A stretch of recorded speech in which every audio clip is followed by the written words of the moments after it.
இன்னைக்கு பார்க்க போகிறோம். வாங்க வீடியோக்குள்ளே போகலாமா? இங்கே பாருங்கள், இந்த மாதிரி ஒரு 3 ட்ரையாங்கிள் போட்டுக்கோங்க.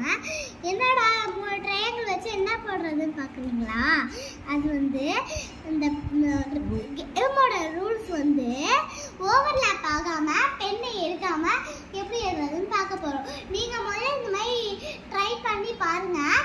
யாரெல்லாம் கரெக்டாக இருக்கீங்களோ அவங்கெல்லாம் கமெண்ட்டில் எத்தனை பேர் கரெக்டாக இருக்கீங்களோ அந்த மாதிரி கமெண்ட்டில் போடுங்க. வாங்க இப்போ எழுதலாமா நம்ம?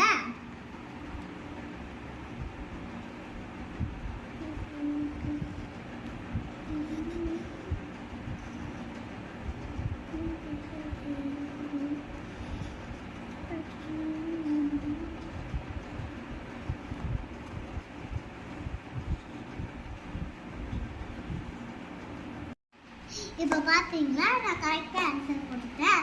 நீங்களும் இந்த மாதிரி கரெக்டாக ஆன்சர் போட்டீங்கன்னா மறக்காமல் சப்ஸ்கிரைப் பண்ணுங்கள், லைக் பண்ணுங்கள், ஷேர் பண்ணுங்கள், மறக்காமல் கமெண்ட்ஸ்